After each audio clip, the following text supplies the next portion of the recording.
And now joining me is John Altman, a BAFTA and Emmy Award-winning composer who's an advocate of the People's Orchestra. Well, welcome, John. Lovely to have you on the show. And I know your life, it's literally been influenced by music. I mean, your uncle conducted music for Frank Sinatra. Your cousin was in a rock band. Was your family a big influence of how you found your career? Yeah, my mother had 4 brothers, all of whom were band leaders. And I grew up around people like Sinatra and Judy Garland and Danny Kaye, who were all sort of family friends, so I couldn't avoid it, really. And you've got a number of job titles. So, I mean, you're a musical director, you're a musical arranger. What's a musical arranger? Well, an arranger, for example, one of my arrangements, let's say, was George Michael's Kissing a Fool.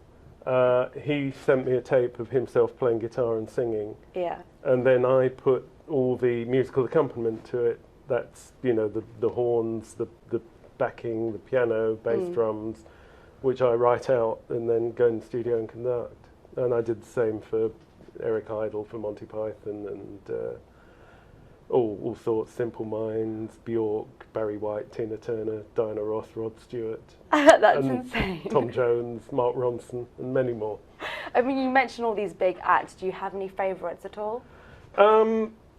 Well, I've enjoyed all of them. I mean, I'm also a saxophone player, as you know, and I was lucky enough to be in the right place to perform with everyone from, well, you know, Jimi Hendrix, Bob Marley, Van Morrison, Hot Chocolate, which was my first band, Fleetwood Mac, Amy Winehouse, of course, and many more.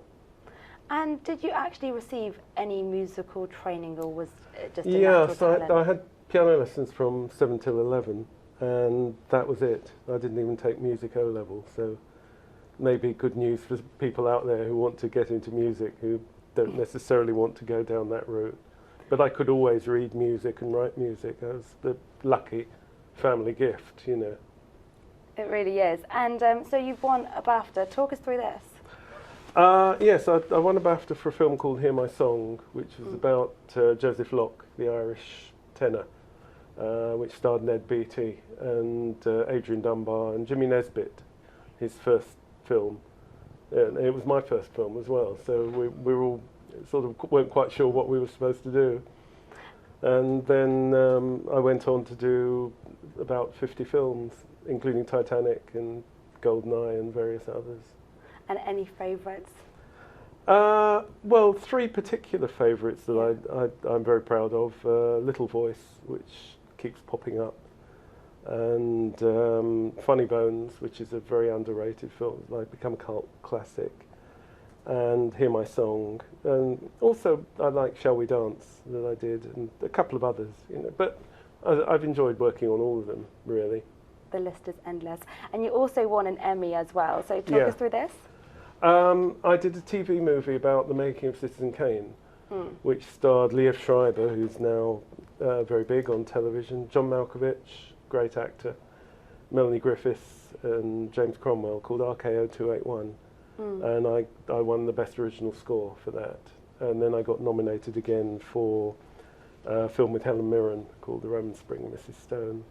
So, yeah, it's nice to have an Emmy on the shelf. And I mean, so originally you started in musical composing and then you got into film. So what was the transition like for you? Well, yeah, I actually started out as a saxophone player. And when I joined Hot Chocolate, Errol Brown, who's just passed away, was very encouraging about my writing, and he encouraged me to start writing arrangements for them. Through writing arrangements, I started working at the BBC and doing variety shows like Top of the Pops and Two Ronnies, and then I did all the Miss Marples on Joan Hickson, which is still shown today, that pop up on Alibi and all these strange channels, you know, late at night. And really, I went into film writing for other composers. I worked a lot as a conductor and arranger for people like Elmer Bernstein and Eric Serra and Rushi Sakamoto. And as I say, eventually somebody said, well, why don't you do this one yourself? And I was off and running and doing my own movies, writing my own scores, which I'm still doing, thankfully. And looking back on your life, I mean, are there any regrets? Did you think that it would pan out the way that it has done? Well, you see, I never really had an ambition. I started doing it for fun, and it's still fun. So I'm still there, and I'm still enjoying it, you know. And I see so many people coming out of college now, and I'm burning ambition to be a film composer. I want to do this. How do I do that? Yeah. How do I do this? Yeah. And I was different. I was very lucky. It just fell into place. Well, thank you very much, John. That's it for this part, but join me shortly after the break.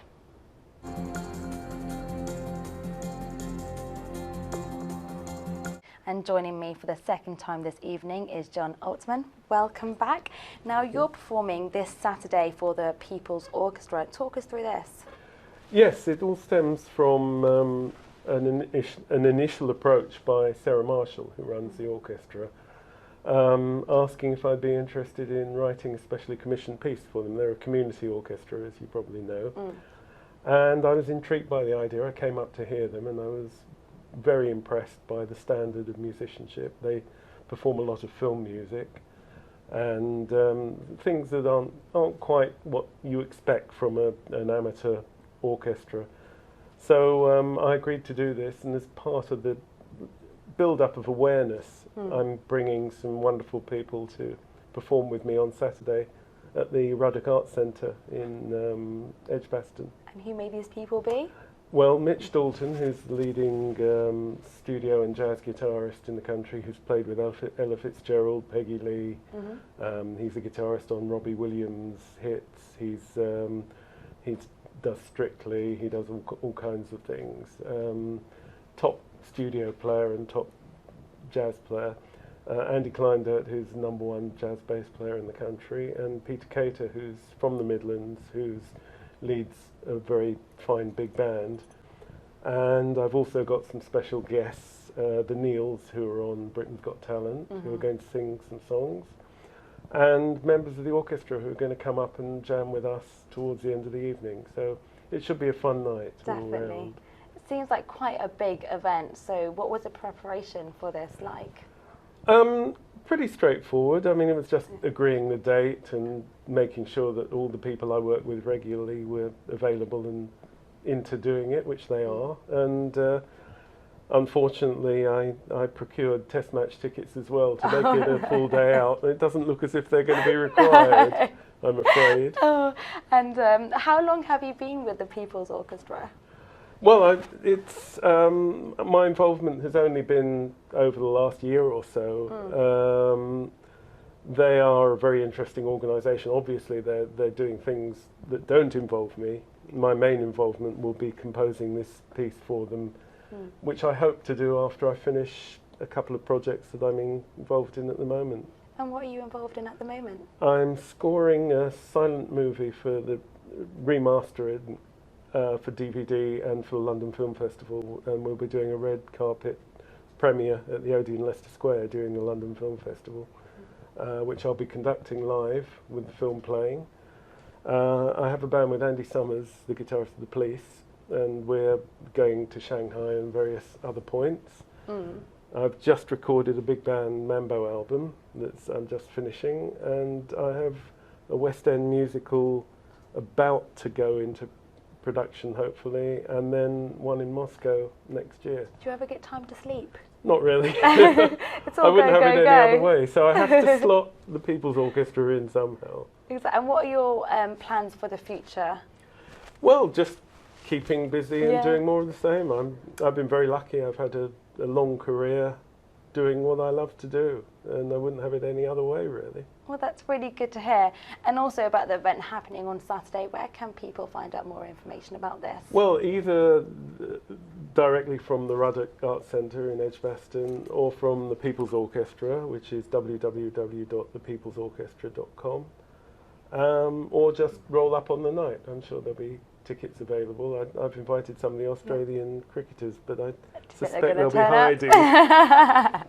And do you hold many events like this often? Do you have many of the events like this? I don't get out. I do play a lot. I still try to enjoy playing live music, and my remit has always been, because it worked for me, to get experienced players to play with younger people and encourage them and mentor them. It's what I did with Amy Winehouse and Joss Stone, and it paid off, you know, in terms of their musical careers. And long may it continue. You know, I think we have a duty if we're in a senior position. That's great. Thank you so much, John. Thank you for coming on the show. I wish you all the best for Saturday. Time to take a break now. See you shortly.